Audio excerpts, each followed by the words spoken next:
Hey, how you guys doing tonight? So we are live with Sisters of Legacy. We got Katrina on here. Wave, Trina. And tonight we have two special guests. We have Monique Walker. Hi.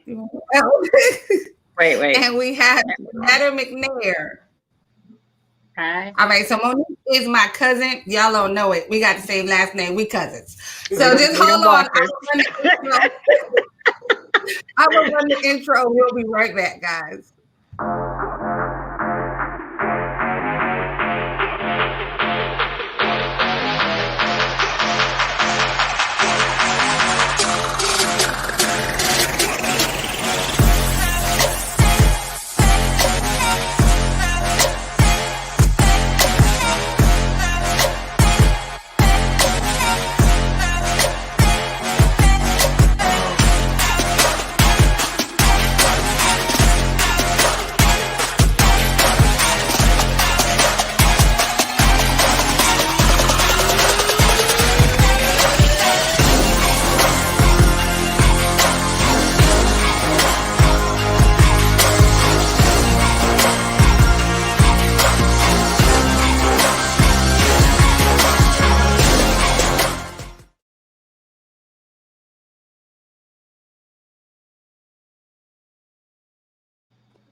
Okay, welcome back, guys. After that awesome intro, I love it. I still think that's the best one that he's done yet. It's because I'm special. That's why.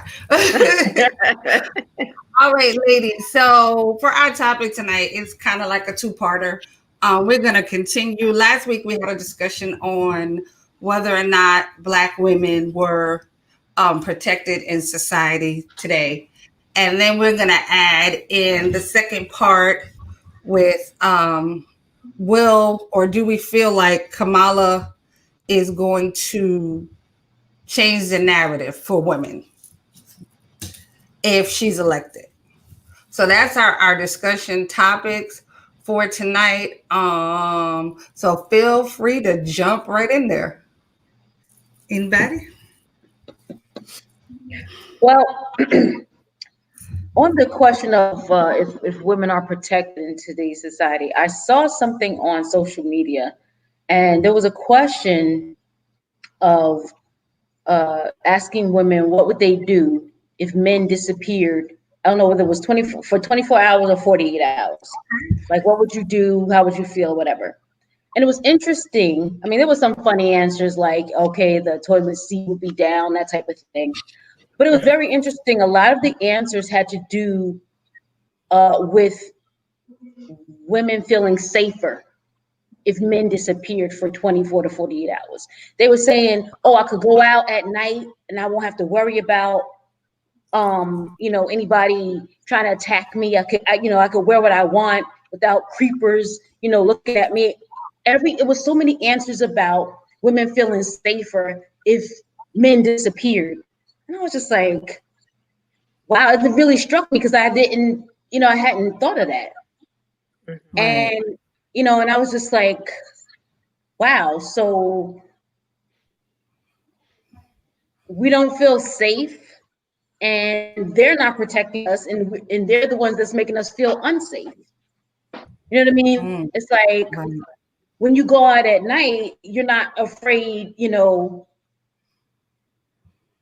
with women, if you were surrounded by women, you're afraid that, some man is going to come snatch you and, whatever. And it was just really telling the types of answers that were given. So I don't know what you ladies think about that, but that was really striking to me. Wow, that's an interesting concept altogether. I know for me, and I guess maybe it's different for me because I am married. I would feel less protected. I mean, I know there's no other, random men out there, but I would feel less protected, without men around. I mean, I think I'm not sure why, but there's a level of comfort that I feel when my husband's home. like, when he's there, regardless of, wherever I go, even if I go out alone, like I'm not terrified, even if he's at home. So I don't know if maybe my comfort level is different because I'm married, but I don't know. For me, I guess I would fill that void, like, with men as a whole. I But don't even. if there were no other men, no men on earth, if there were no other men to be a threat, then I think the question was, would you feel, you know what I mean? Like you wouldn't need to have that to feel unsafe at all. Well, That's what I got I from mean, the comments. right. I think, to be honest, women are, okay, you can't be sexually assaulted by a female, but women are just as dangerous, They if are. not more so to other women, to me, than men are. Like a lot of times if you see a man, more times than not, you're going to give yourself some distance from him, but like women, you don't always feel such a need to distance yourself, when you see women. I know for me, my guard isn't up as much if I'm around women, but they're still just as unsafe. I've seen, I know we've seen the videos, women attacking other women, all sorts of things. So I don't know. What do you say, Lady Walker? I think being like you was saying, I would feel vulnerable, if my husband wasn't around. I would feel unsafe. But I also see what you're saying, Katrina, with if it was no men at all, because you are kind of cautious, even if you're walking past a group of men that you don't know, or even one man, and you kind of being cautious and looking and looking around. So I can see both views, but as far as all the men being gone to feeling safer, I'm kind of on the fence with Samantha because women are just as bad, just the same. Right. Shanetta, did you want to say something? I was just waiting to make sure that she had completed her thought. I didn't want to cut off a thought or interrupt. Um, I think that that's an interesting take to say that you would feel safer Right. because there are no men to pose a harm to you or to be a threat to you in any type of way. To say that you would overall feel safe when we're gone completely. I think that each woman has a different definition of what feeling protected looks like and what that means to us each individually. So I think that it's definitely kind of one of those things where protected to Shanetta may feel different than protected to Samantha, Monique, or Katrina. Yeah. And it's all based on our experiences and based on what has happened to us in the past with relation to other people in general, like we're speaking, but with regard to men. You have some women who have their guard up in a different kind of way because they've been sexually violated by a man. Whereas you have another woman who has never experienced anything like that. So her definition of protection may be very different because she's not had that experience. So she feels, fine and comfortable. Every man in her life has been a protector. Every man in her life has been caring. So naturally, when she sees a man, she doesn't feel a threat. She feels like, oh, I might be safe because, there are men around. Whereas another woman who's been harmed or violated, has suffered domestic violence in her home or in her life growing up in general, may see men as a threat, just depending on those experiences. So I think we all just have different definitions, and that's where it gets kind of iffy and sticky for each of us. Right.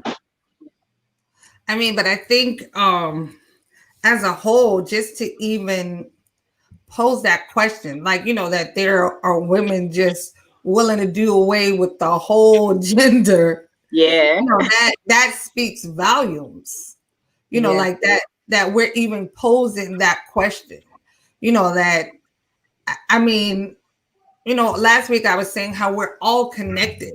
So it's like, you know, there are people willing to cut off their arm, you know, just to feel safe.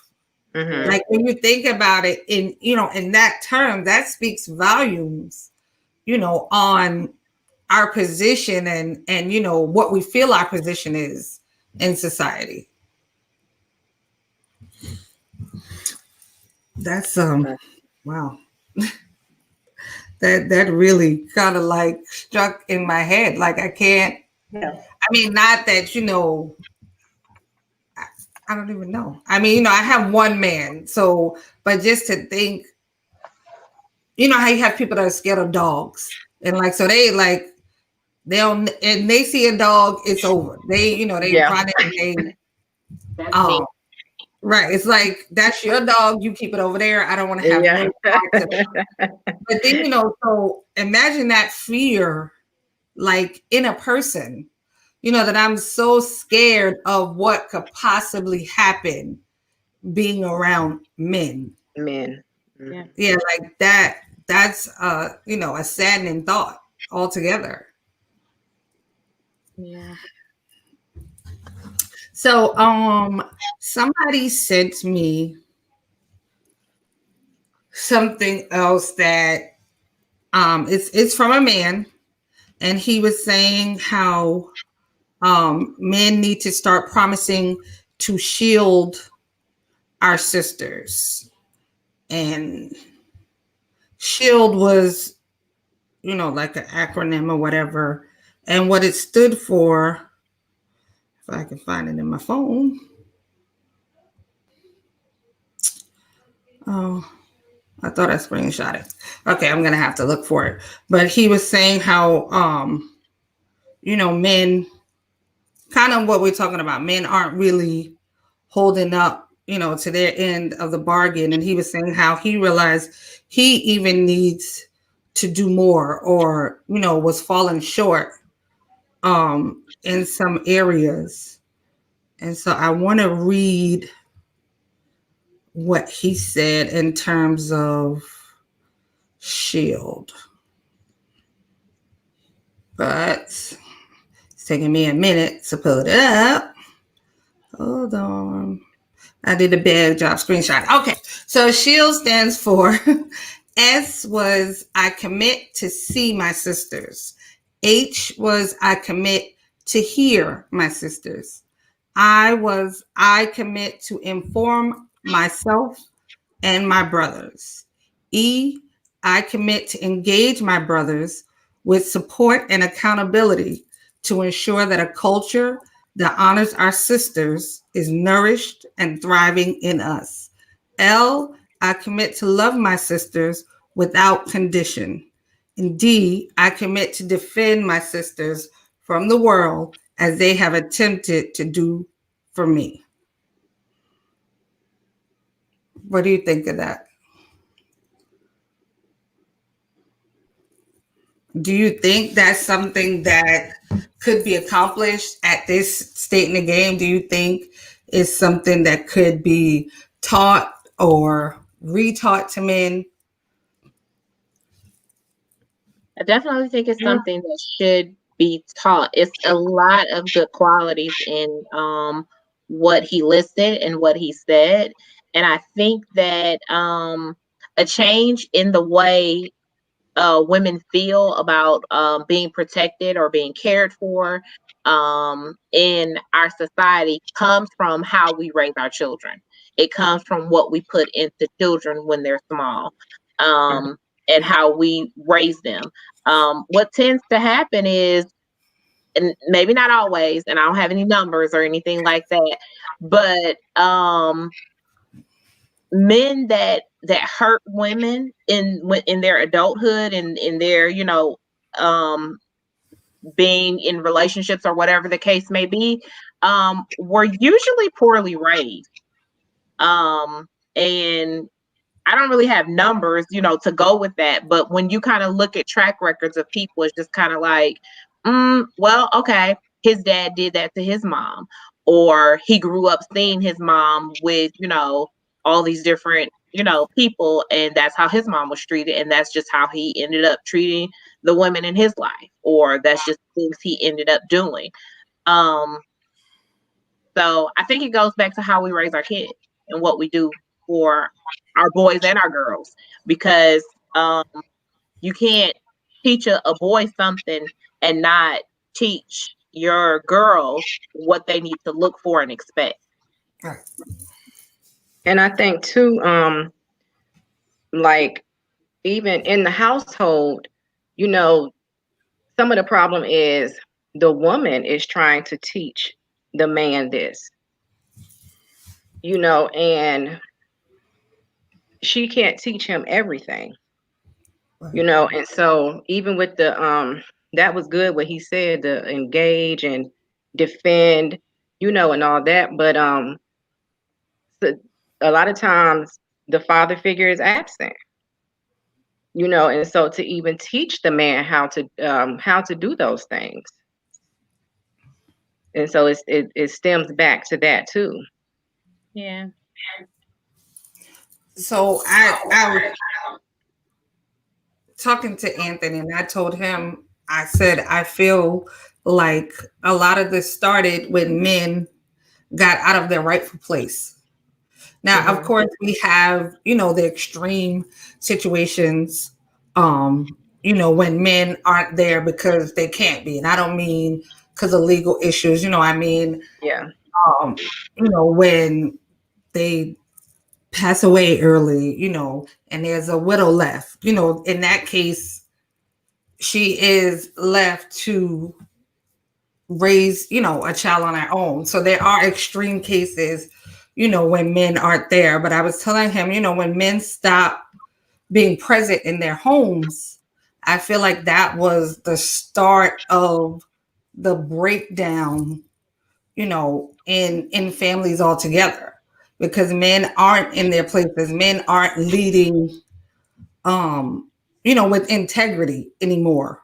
Even some of the men, that are in their homes or are, they have such a skewed idea of what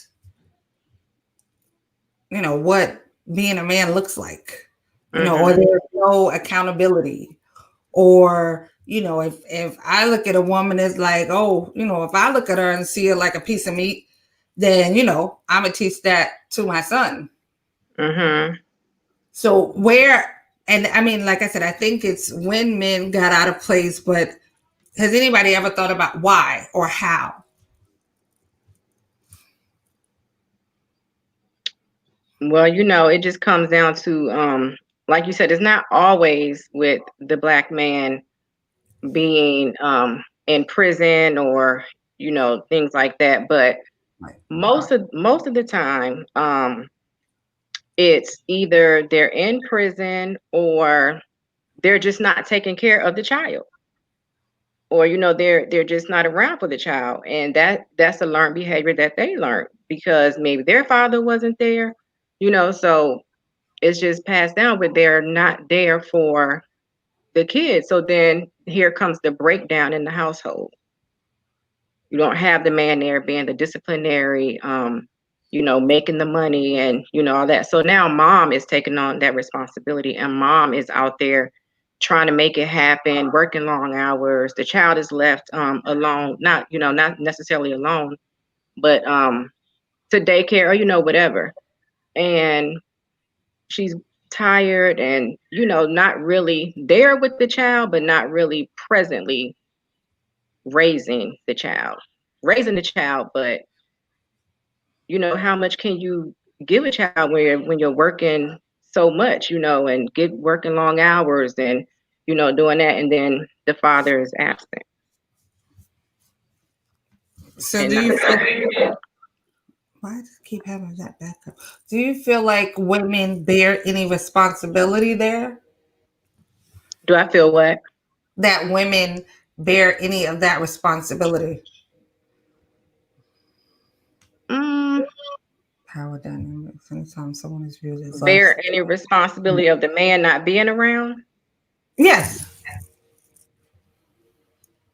They take on a lot of the responsibility of the man not being around. No, I Now, mean, like, why do I hate such bad? I mean, like, bear some of this responsibility, as in they're the reason the man isn't around. You know, like Dr. Waller's comment, anytime someone is viewed as less, then that invites discord and abuse. So are we playing into that in any way? Are we causing, I'm not going to say causing, but sometimes making it hard for the men to be around? I mean, it's every situation is different, but you know, with the man, if that is the situation and we are a part of making that a situation, then and if it's like abuse or whatever, like she said, then that goes back to them learning that behavior somewhere.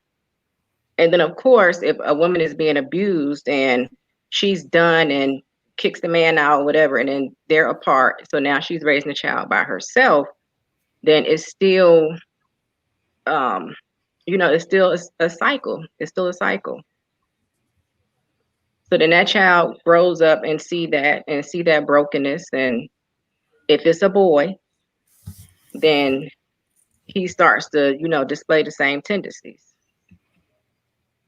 Hey, Terry.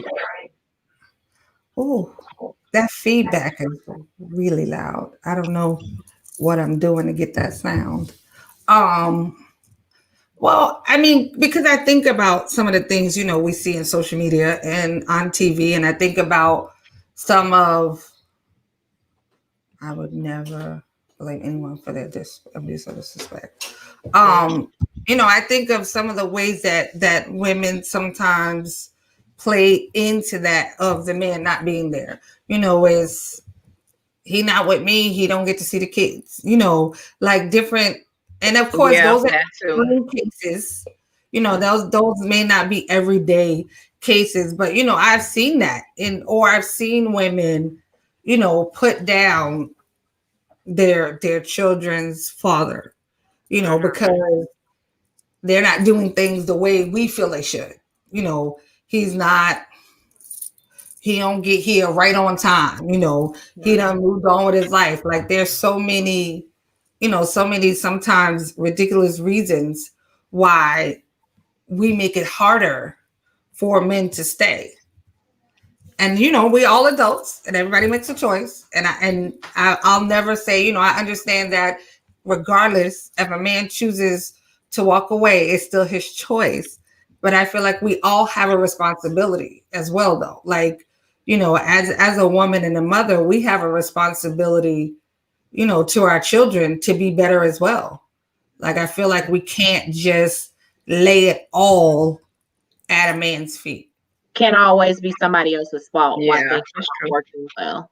I think that we have to, and not that abusive situations happen because I caused it or because I did something, and that's why we're in a bad situation. Never that, but more so that, okay, this is where we are. This is what happened. How do I address it? And how can I be the best person that I can be for my babies? How can I be the best person that I can be for myself? And I think that what happens is a lot of times when people are in these broken relationships where they can't stay together for whatever the reasons may be, we don't know how to heal properly. And because we don't heal properly, we then begin to put that on our children and cause them to be broken in ways that they don't have to be broken. It's nothing wrong with a woman who's experienced something, whether it be, you know, oh, I just don't like the way he behaves or he acts, or whether it's a domestic situation where it's violent and not safe. But whatever your reasons for not remaining in the relationship and not staying there, or him not staying, or whatever the reasons are, we have to learn how to heal. If we don't heal, we just continue to make broken people. And we continue to put all of that on the children. And that's where you get the woman who says, well, if you're not going to be with me, then you can't see the kid. Or if you don't do this, if you don't do A, B, C, and D, then I'm not going to let you see the babies. Or where you get the man that completely walks away and says, well, you know, I don't want nothing to do with any of that over there. For whatever reason that they chose to walk away.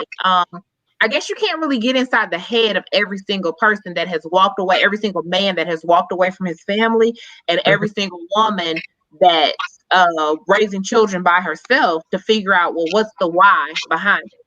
But I think the more people that we're able to reach and the more people that are able to heal from the trauma of their relationship, the better off those children will grow up to be. Right. I mean, I definitely agree with that, you know, recognizing that you need that time to heal. You know, that's a big issue. You know, a lot of times people go from one situation to the next. Right. Like there's no you know, ceasefire period. There's no, you know, hold on, take a breather, time out. You know, it's just one situation to the next. And I feel like you drag all that stuff, you know, from one thing to the next. And then all that baggage. Right. And then it becomes all women are the same. Or all men are the same. Right. You know, it's like we're not realizing that we've drug all our crap with us and start putting it away. You know, you're moved to another house. It's like moving to a whole new house and you bring all your broken dishes.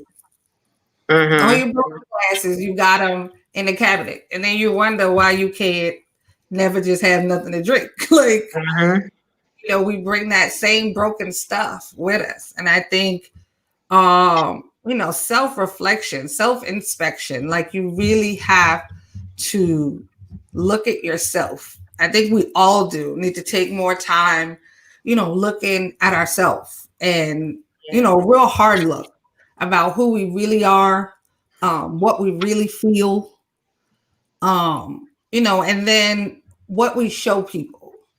Like, you know, I know people always try to put up, you know, the hard facades and all that other stuff, but we really sometimes need to think about what we're showing people as far as who we are. I think women's treatment in romantic relationships and just existing in society are kind of two different issues. Definitely. I agree. Yeah. Yeah. I mean, yeah, you're right. I mean, we just got into the relational aspect because I was thinking about just, you know, I mean, if you think about a home, a lot of things kind of leads one into the other. It does. Like, it kind of all plays into the same narrative in some sort, because how you relate to each other in relationships a lot of times is based on society. You know, you see people and they put up a cup and they're like, oh, relationship goals. Yeah. You know, they look good in a picture, but you don't know those people. You don't know what's going on behind the scenes. Right. And then the very next day or the very next week, you find out he got a baby mama cross town, or, you know, all these things. And I think society, you know, plays a big role in all of that. In our relationships, unfortunately, I feel like it's playing a role in how people are raising their children. I think, you know, people are bringing all of that into their homes and into their lives. And then, you know, you're winding up misguided and confused. And now we out in society and we just kind of bumping into each other. So that's kind of the problem, struggling with supporting each other if we're not right. Like it's like one side goes bad and then it all goes downhill. You know, your relationship fell apart, and now, you know, your whole idea of women, even women that have done nothing to you, become skewed. You know, your girlfriend did something you didn't like, cheated on you, whatever. Now every woman you see is that same person. You won't hold a door for a woman because your baby mama told you was weak. Like, you know, it kind of all plays into the same narrative. I think what Sister McNair was saying about healing is very important, because I think sometimes we go to that place where it's just like, well, then I don't need him and I don't need a man and I'm independent. I'm doing this by myself or whatever. But at the same time, now we've got men who's saying, oh, okay, well, they don't need me, then I don't need to show up. Right. Mm-hmm. But we all need to, like you said, we need to heal, and we need to get to a place where, okay, that might not work out, but I still need you as a parent. I need you as a father. And he needs to heal and say, you know what, forget all that. I got to show up and protect and be there for my children, for my family. You know what I'm saying? So it's like you were saying last week, Samantha, about coming together as a community and starting in the home, and, you know, just showing up to do what you need to do. And sometimes we have to heal, like you said, heal and put those relationships aside for the greater good of our families.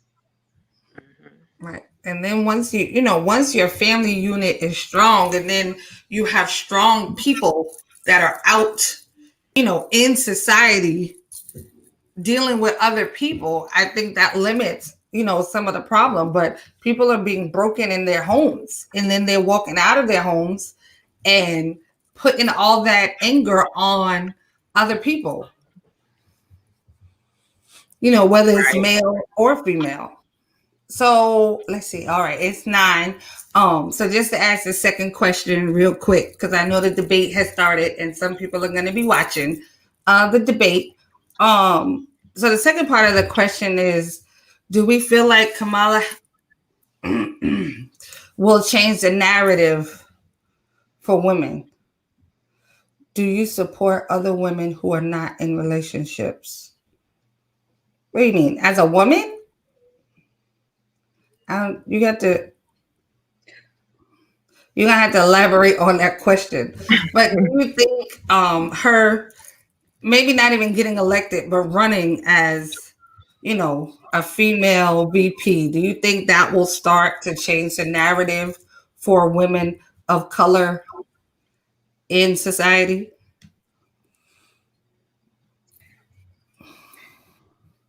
Well, I mean, just quickly, just as far as a vice president, like, how significant is her role at all? Like, the vice president, it's like she shows up if something happens to the president. She's supposed to preside over the Senate. She doesn't even get to vote.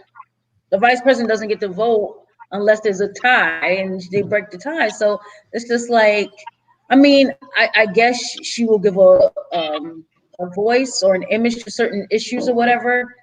But if she is elected as vice president, it's just like, how significant of a role is she going to play? I don't know. Well, I mean, you're right. As vice president, she doesn't really. I mean, I'm sure it's something she do behind the scenes, but because I don't really know exactly what. So I see what you're saying. The vice president is not, but I think depending on who you're running under or running with, I think there could be more opportunities for her to be out front, and start different initiatives. And I mean, I think there is avenues for them to do more, even if she just started stuff that really had nothing to do with the presidency, in general, just her own. Like, she's a voice.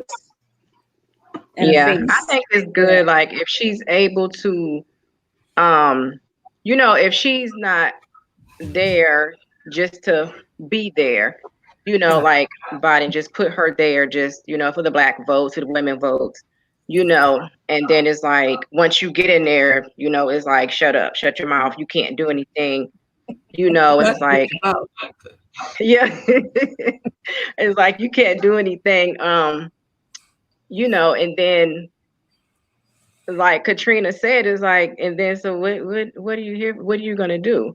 I'm all for it.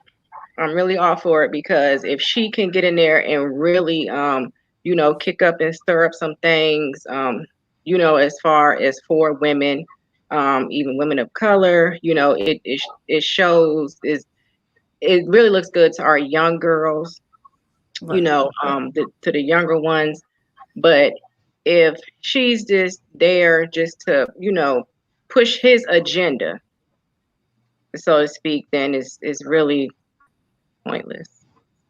Yeah, I would agree. I think that the image of her being in a position of what we consider to be power and prestige, I think that it pushes an image off to younger generations that it's possible for this to happen. If you think back to 2008 when we elected Barack Obama, the image of him being a Black man as the president of the United States gave so much hope and so much determination to work harder, to get more, to go to that next level for so many young people that were watching the platform. They didn't really know, you know, what his political platform was. They didn't really know what he was going to go in office and do or not do. They just knew that he was a Black man and he was elected president, and we haven't had one of those before. So if she's able, or if that ticket wins and they are put into office, it does provide an image to look up to, because one is the first. She's a woman, and she's a woman of color, and we're already looking at her education. We're looking at her career path. We're looking at the accomplishments that she's made. The fact that, I mean, when you look in the Black communities and how when we look at college, some of the first things that we think about when we think about our HBCUs and we think about Black colleges, we think about those fraternities and those sororities. So you're looking at, oh, she went to an HBCU. Oh my goodness, I can still do this even though I want to go to an HBCU. I don't have to go here. I can still accomplish A, B, C, and D. I can still be someone that has this power and press. So it's the image, I think, more so than the political agenda. It's the image that she leaves of, look at what we can do. Look at what we can accomplish. That really gets ingrained and embedded in the minds of our young people. Right. And I honestly think that, you know, a lot of change is gonna have to be put into our younger generations, like the people coming behind us, like, you know, some of the people that are already ahead of us and already done, you know, a lot of them already have a made up mind. They, you know, this is what it is, you know, period. But like the generations coming behind us, I feel like there's still time to save them.